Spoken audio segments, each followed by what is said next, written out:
Hello, everyone. Welcome back to the English Conversation Practice Podcast. It's really nice to spend time with you again. I'm Sophie. And I'm Alex. We're happy you're here with us, whether you're listening at home, on a bus, or maybe walking somewhere. Thanks for joining. And before we start, if you enjoy these conversations, please remember to subscribe. It really helps our little channel grow. Yes, please do. We'd love to have you with us every week. So, today we're talking about something fun, something people dream about, plan, imagine, and sometimes stress about. Travel? Yes, travel and tourism.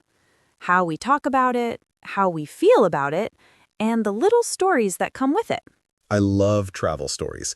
Even when nothing exciting happens, they're always fun to tell. Right? Even small moments like missing a bus or finding a cute cafe become memories. By the way, how are you today? I almost forgot to ask. I'm good. A bit sleepy. I woke up early because a bird was singing very loudly outside my window. Was it a nice bird song? It sounded enthusiastic.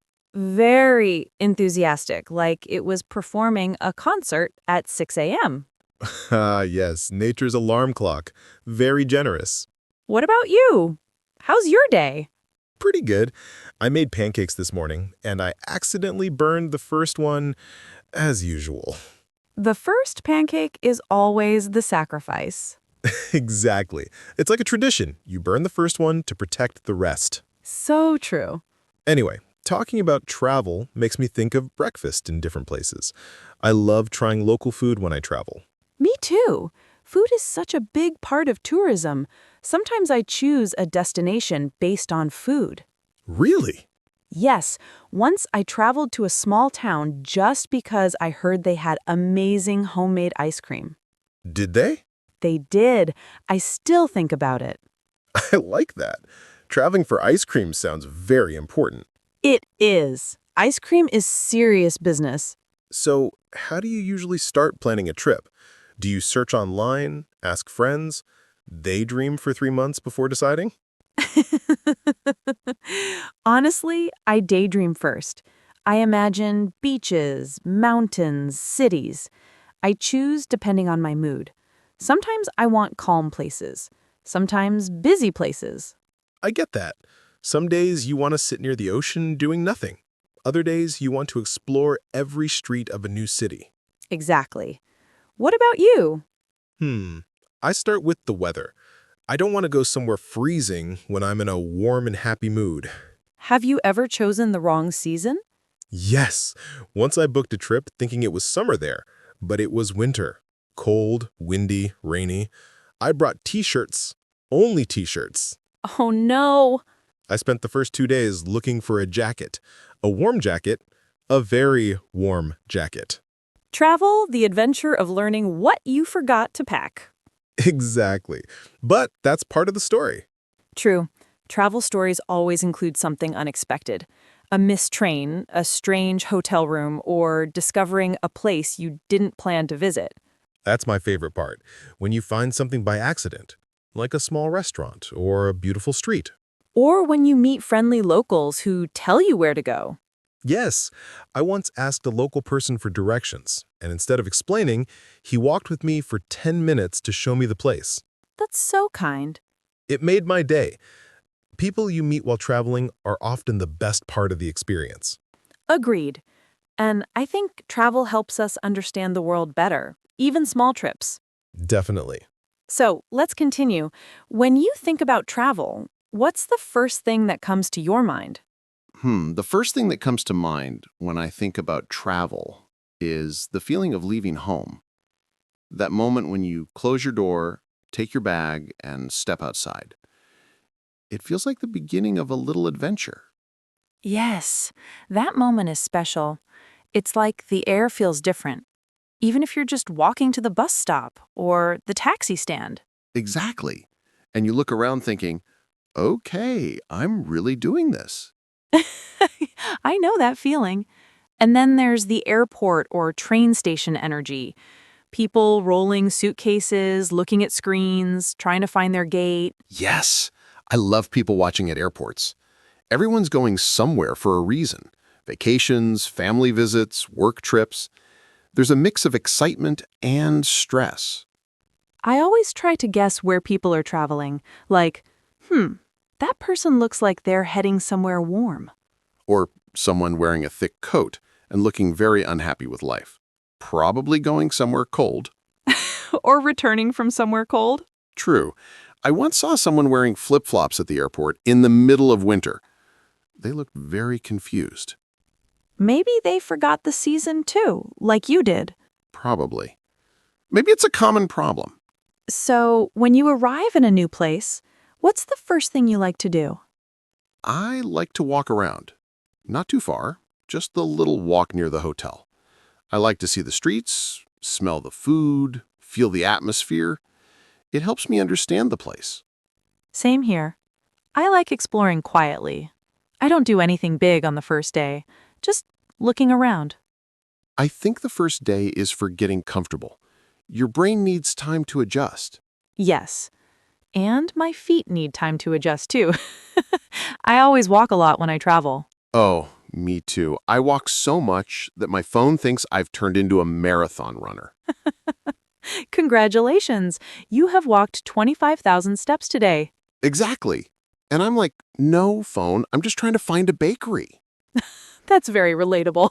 Do you prefer cities or nature when you travel? It depends. If I feel stressed, I prefer nature. Forests, mountains, quiet lakes. If I want excitement, then cities. Museums, cafes, street markets. I feel the same. Nature trips give me peace, but city trips give me energy. Have you ever traveled somewhere and immediately thought, yes, I like it here? Oh, yes. Once I went to a small city near the coast. The moment I stepped outside the station, I smelled the ocean. And I thought, yes, this is my place.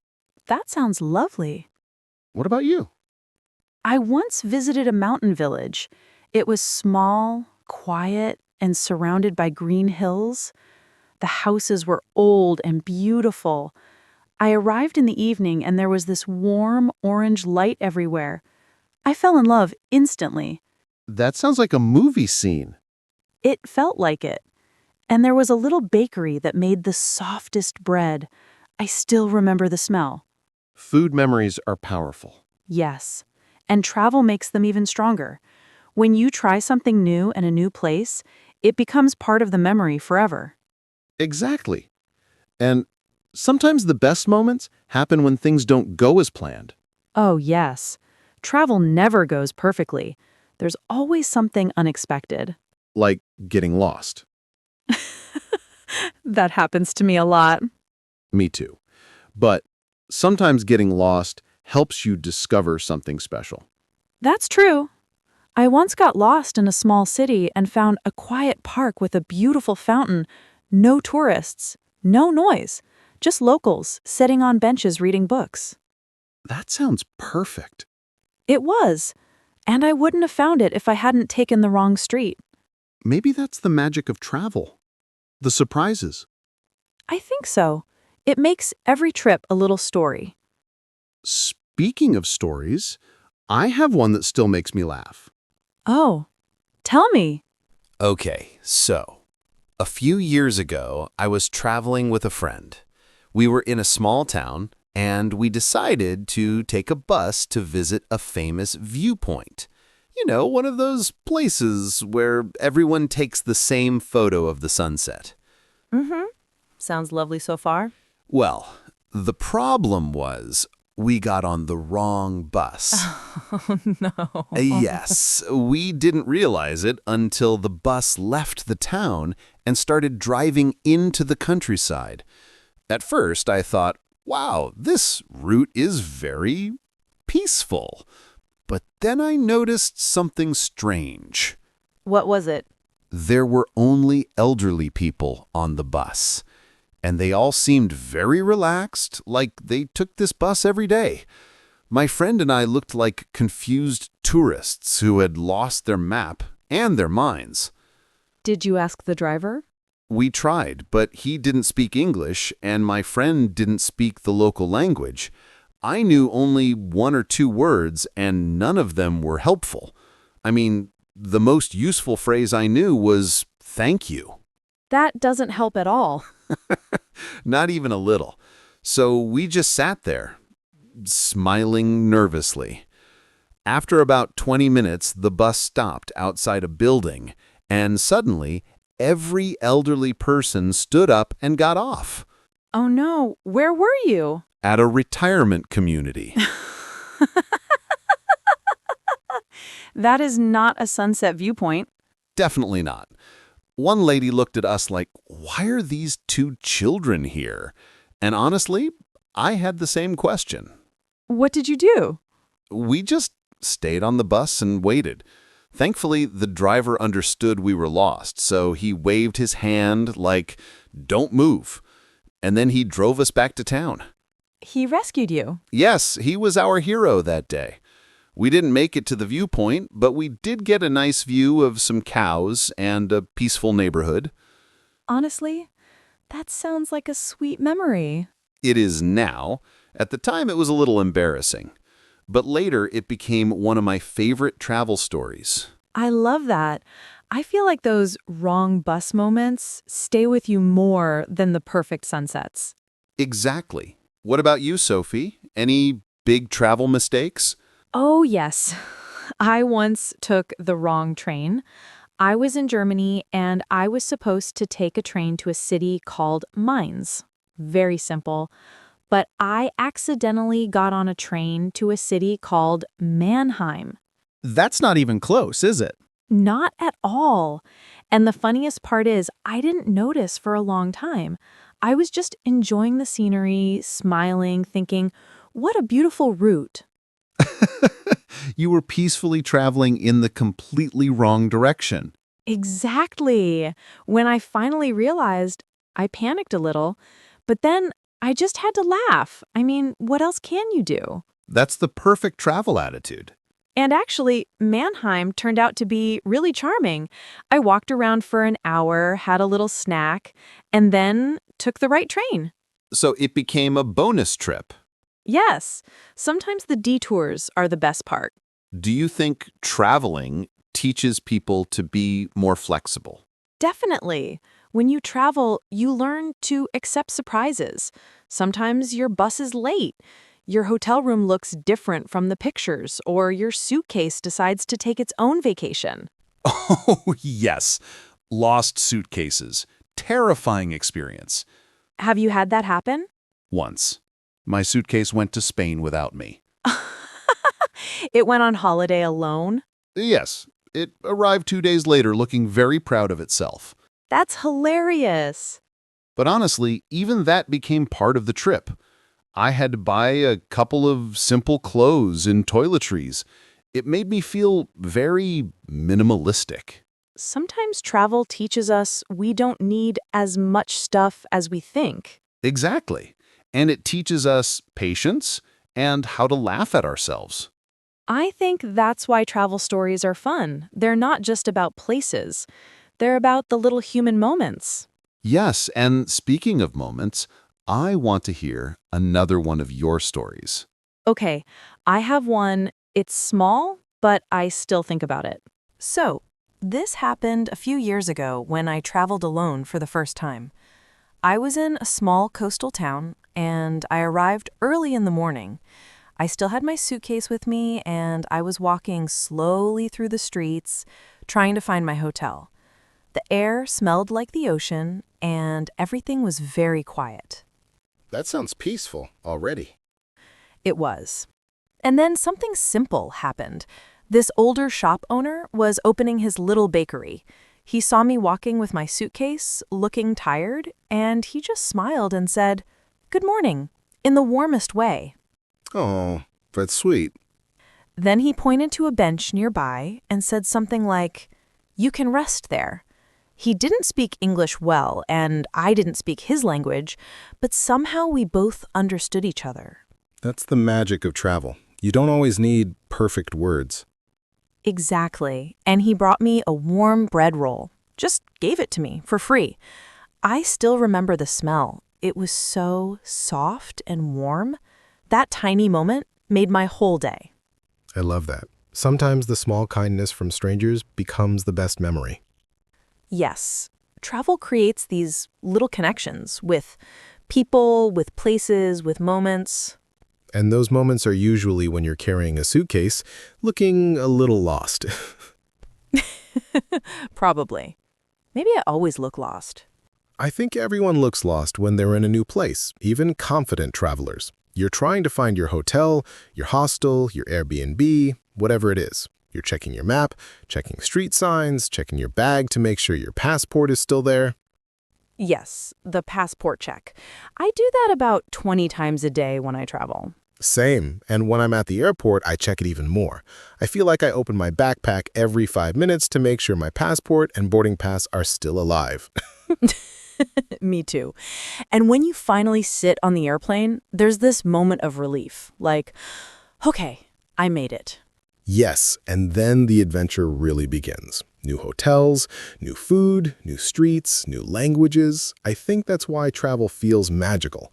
It's a mix of excitement and calm, a little stress, a little joy, and a lot of discovery. I agree. Even simple things feel exciting, like taking a train in another country or trying a local snack at a street market. Or figuring out public transportation. That's a big adventure. Yes, reading the map, buying tickets, looking for the right platform. It's like a puzzle. And when you finally understand it, you feel so proud. Yes, I did it.